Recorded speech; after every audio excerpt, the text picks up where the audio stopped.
This is my friend Nick. Hey, Nick. He's just spending time with me. This is Christian. How are you? Nice to meet you. Yeah. What's going on? Man, the last time I was here, it was all concrete. I mean, it was all like wood. It was like unbelievable. It was wild, right? Yeah. Can I give you a tour? I would love a tour. And there's one little special car I want to see in service. My old car. Let's take a look. That's my CCX. It is? Yeah, that's my car. Huh. Yeah, the guy wrapped it. Let me go and take a look. I can't believe it's here.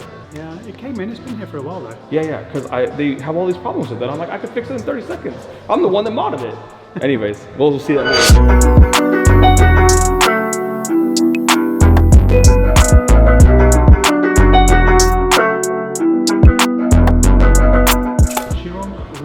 Oh, finally, huh? Yeah. Did you get good money? No, it's not. Oh my God, dude. Yeah. This is the car of my dreams right here. This is literally the car that I want so bad, you have no idea. A convertible Veyron is like the car of all cars. Part of me wants to just cut the top off of mine. Like, that's not a bad idea, right? I'll just cut the top off of mine. There's no such thing as a bad idea, right? Did you get really good money for this car? It was a good Bugatti customer of ours, so we worked with them. Like, could I have afforded this car? Or like you sold it for more than I would pay? It was fair. You would have paid it. Yeah, look at the difference. Oh my God, dude. Like, that's like a dream car. That is the coolest car I've ever seen. In person, it's very nice. I mean, I'm not a fan of the matte black hood. I think it could do without. Like a factory carbon hood would look better, and like the wheels, like a new style. But like, because that car is like just the best one ever, it looks so dope. The nice thing is, the customer we're selling it to is going to send it back to Bugatti and make some changes. Oh, that's awesome. They're starting to do that now. I saw that. They were taking cars like this and redoing them kind of like Pagani, Koenigsegg, all those other companies. Exactly. You know, I got an Artura. What do you think? It's cool. It lasted 1,400 miles before it blew like a coolant pump or something like that. Okay. But I like this car. Like, honestly, like, I have hope for McLaren that they're gonna do something really good with their brand with this next generation of technology. Oh yeah. Like, you know, I've hated McLarens my whole life because they've always been like so cool, but they're disappointed on all factors, right? Fit, finish, reliability. But this car here, I think it's a step in the right direction. That's completely different. Yeah, it's like they hired someone from like a German company to come and help them fix all their little stuff. Yeah, maybe that's the case. But it's a cool car. And it still looks like McLaren, but it drives nothing like a car before it. Yeah, they've started to convert the sequential and the paddle CCXs to manual. Oh wow. So the Agera S platform and there's opportunity there. So now they're rebodying them with the RS bodies. So they're calling it the R Plus or the S Plus. So right now they're working on revisions of my car to like change the color and to make it like a Houston car, not like the HH, which I love the HH, but that wasn't my build. You know, and that's what's so cool about Bugatti and all these brands like taking cars back, because like I can get my own build now from a car that matters. Like, I would love to own a car, like a new car, but I just feel like they're not like the old ones. The soul is there, you know? Like, every time I look at a Regera, I'm drooling over it, but then I think about it and I'm like, why would I get this car? I already have one, you know? I really wanted to buy the flooded one, but Christian called me. Like, not him like personally calling me, yelling at me, but Peter Arbel called me basically and was like, factory doesn't want you to buy this car, Houston, and we're not gonna let you. And I was like, are you sure, guys? Because I really think I could put like a manual gearbox in this thing and kind of like rat rod it, because it was, you know, it was really bad. So I think they bought it back though. It was sitting at Copart for like a long time. They wanted 800,000 for it. I mean, it was like an iPhone 3 that you put underwater. All right, guys, we want to take our time today to celebrate and thank our sponsors for today's video, Factor Meal Preps. Now, what is Factor, you may ask? Factor makes meeting your nutrition goals easier than ever by delivering fresh, never frozen, dietitian-approved meals right to your doorstep. This June, get Factor and enjoy eating well without the hassle. Simply choose your meals and enjoy fresh, flavor-packed meals delivered to your door, ready in just 2 minutes. Need an extra boost to support your wellness goals this summer? Try Protein Plus meals with 30 grams of protein or more per serving. Want to budget this month by cutting back on takeout? Get Factor instead. Not only is Factor cheaper than takeout, but meals are already faster than restaurant delivery in just 2 minutes. Working with Houston, you only get 5-minute lunch breaks, so I'm going to take 2 minutes of that lunch break heating up my Factor. So Factor is the best way to go. One of the benefits that I've seen from using Factor week after week is that I've dramatically cut down my preparation time on my meals. Being able to rely heavily on Factor to provide me with the best quality meats and meals definitely helped me save time in the kitchen. What you're gonna wanna do is you're gonna wanna head over to factor75.com, or you can click the link in the description and use promo code ROYALTY50 to get 50% off your first Factor box. Now again, head over to factor75.com or click in the link in our description. Use promo code ROYALTY50 to get 50% off your first Factor box.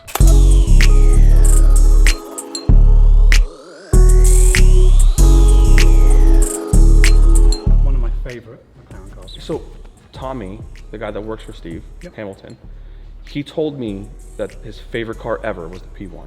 Me and Steve switched Chiron and Agera one day. It was in the middle of the summer in Vegas. He was like, I hate this car. I'm like, oh my God. I'm like, well, it's 112 degrees outside. I mean, no car is going to be a Chiron shirt. Put the AC on and you just drive, you're just cruising. And he got in my car and it's like loud, obnoxious, and there's no AC and it's super hot inside.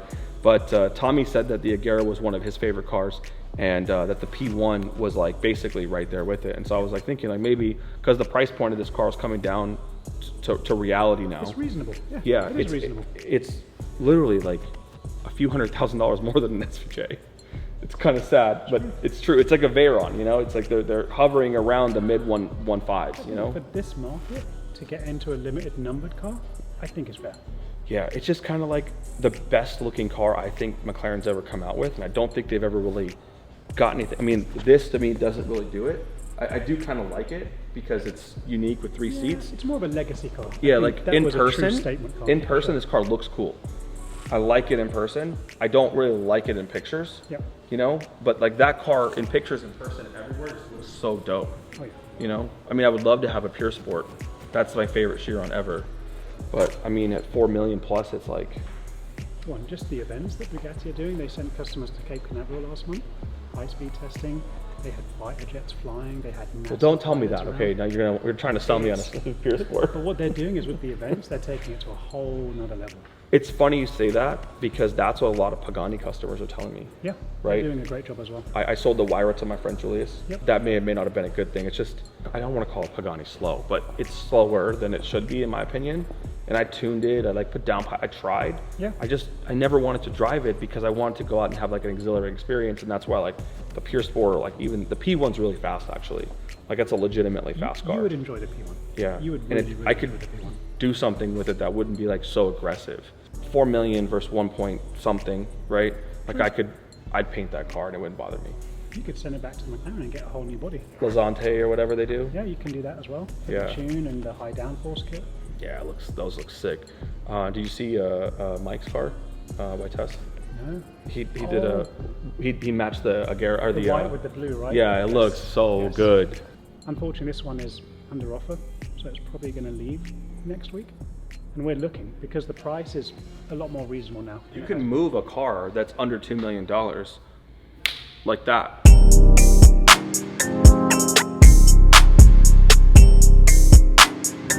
Everybody wants that car, but that car's like 4.5. So you offer that at 4.5, and the guy comes in here and is like, oh, my payment's 100,000. Well, what do you got for like 40? You know? And then they're like, oh, well, I have this car here and it's 40,000. Okay, cool, I'll take it. You know? It's kind of the same thing with any of these brands. You know? When you talk hypercars, the numbers on these things go bananas. You know? So in Bugatti, the Chiron has come down, but those ones haven't. Those ones are kind of gone up. Because they were a bit more limited and it was the end of the run. Cars, yeah. They done well. This is the best car I ever drove, by far. The best car I ever drove. I would love to have that car. When I drive the regular Chiron, when I drove Steve's, and it's so funny because Steve got out of my Agera and I got out of his Chiron, and I was like, bro, take your car back. I don't want this car. You know, and his Chiron is actually really well priced. I mean, it's sub 3 million, 9,000 miles, and it's a great platform. It's black. You could wrap it or paint it or whatever you want to do with it. But like the seat was uncomfortable to me. The standard seat, the Alcantara Sport seat that's in the Pure Sport was super dope. So I don't know. I think this car is epic. Have you seen my old CCX? Yes. Do you want to see? Have you seen the Can interior? you fix it? I could fix that in 30 seconds, dude. I'm the one that modified it. I know. I'll fix it. I swear to God, I'll show you right now. I'll go talk to this dude right here and I'll tell him exactly what the problem is. They put the factory tune on the car and it has 2 upgraded superchargers. So now it's got all that stuff. So this same spec is going to be what my Veyron is. So the outside's already purple, but the inside, I got different leather. I got a little brighter orange, and we're working right now on anodizing all the aluminum pieces in the Veyron to be. What color? I can't tell you. Okay. It's a special color. It's not going to be silver. Well, it's anodized, so you cannot do it. Yeah, I want to do it like a bronze color. Yeah. I'm trying to go gold or something like really unique, because if it doesn't look good, I'll just do black. But you know, like the Vitesse, how it has that orange and black look. Yeah. I really like that, but obviously it's already been done before, so You're coming up you with know, some more creative. you know, I offered Josh. I said I'll trade you plus a little bit of money for my car back, and you can have my Agera, and that one just turns on and goes. You know, and You'll have fun. he said no, he likes the manual. Yeah. I didn't do this exhaust. My exhaust was different. This was a company out of Florida that he had do the exhaust. But over here on that side, the Roadtrek superchargers that we put on, the original ones for the car, the bracket had bent and it kept blowing belts. I mean, if you look at all the videos of me driving it, and when I sold this car to Randy, the belts would snap all the time. And that's what was not aligned. And that's what happens with CCXs. So we fixed it by, I called Roadtrek. They sent me the new blowers, the new stuff. We modified it and everything was good. This has a Ford GT computer. So you have SDT tuner, you just load the tune in and it just goes away. You can tell the technician, send him my phone number. I can send him the SDT tuner that was with the car when I had it, and you can load that tune back in. I don't know what they discussed this, so I just... What I was told is that they put the car back to stock, factory tune. And it won't work, right? You don't even have all the O2s and all the shit and all everything. And like right here, you see that's the factory boost controller. So it was all disconnected because we bypassed the boost controller. We went to a different setup with a different type of tune. I mean, sent a technician. We were here, they looked at it and they couldn't understand. I know. I don't know why they didn't call me. No, I did it. It's my fault. So essentially, the only way to get this back to where Koenigsegg would understand it is to go factory or put the tune in that I had in it. That's one or the other, you know. Makes sense. So I feel bad for the guy, but because I don't want him to have these problems, right? But I mean, now it's in the hands of you guys. Yeah, well, they will discuss in case, but I appreciate it if they want to call you and find out. They can. I talked to all the factory guys at Koenigsegg, the big guys like Peter and everything. They all have my phone number. They can call me and ask me. You know, I'm not a stranger. You know what I mean? So it is what it is. Anyway, so when is the bug ready?